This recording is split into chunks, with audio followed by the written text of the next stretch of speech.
क्या प्रकरण है पूरा और क्या चाहती हैं? जी, मैं एक अधिवक्ता हूँ राजस्थान उच्च न्यायालय में, और मेरे साथ में पिछले 8 साल से एक अधिवक्ता हैं, काशिफ़ ज़ुबैरी जी, जो कि टोंक से हैं। वो काम कर रहे हैं। मेरा कुछ मुद्दा था अपने हस्बैंड के साथ में, तो इन्होंने मुझे बहुत इस बात पे वो करा कि तुम परेशान होती हो, छोड़ दो छोड़ दो। हमने बहुत मना किया। फिर एक दिन हम काम के लिए अपने इनके यहाँ पर घर ऑफिस जिसे भी जो भी है वहाँ पर हम काम कर रहे थे, तो हमेशा की तरह वो कुछ खाया पिया, और फिर उसके बाद में जब उठे तो बहुत ही गलत स्थिति में थे। तो इन्होंने हमको कहा कि तुमसे शादी करेंगे और एफआईआर वगैरह और ये सारी चीज़ें मत करो। फिर उसके बाद से तब से बहुत बार ये सारी चीज़ें बोलते रहे। इनके पास में कुछ फ़ोटो एक आध थी भी ऐसी करके उस स्थिति में ली गई। और नाम क्या है? उसके बाद में इन्होंने हमारे नाम पर बहुत से लोगों से पैसे लिए, क्लाइंटों से, ये दिखाकर कि भाई वो सीनियर हैं, जबकि ऐसा कुछ भी नहीं था। हमारा ना उन केसों पे नाम आया, कहीं कुछ नहीं हुआ। फिर हमने जब भी इनको बोला तो ये हमको बहुत बाहर अलग अलग तरीके से, कभी बच्चे का, माँ का धमकाते रहते थे।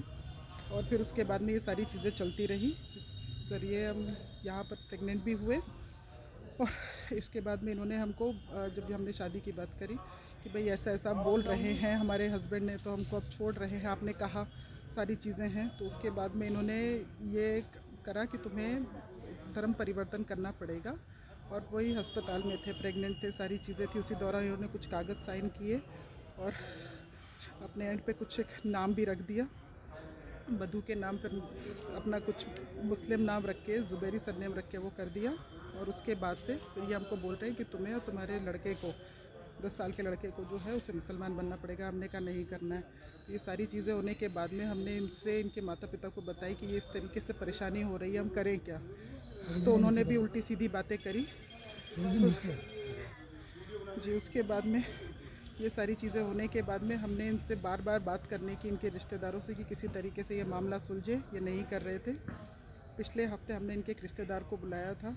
उनके ही बच्चे ने आके फिर हमको ये बोला कि उनको ले जाओ बाहर, ये जयपुर का काट के मामला अपने यहाँ का नहीं है, ले जाओ उनको बाहर। बाद में बात कि आप बोले उन्होंने कहा कि काट के फेंक देंगे, काट के फेंक देंगे लड़के को, और लाश भी नहीं मिलेगी। फिर उसके बाद में इन्होंने अपने एमआईएम के नेता होने का धौंस जमाया हमको। आज हमको थोड़ी सी वो करके अब हमें बुलाया था किसी ने, इनके ही रिश्तेदार ने, कि बात करिए, बैठ के बात करके सुलझाते। हमने आए यहाँ पर, तो इनके साथ वालों ने हमारा पीछा करना शुरू कर दिया।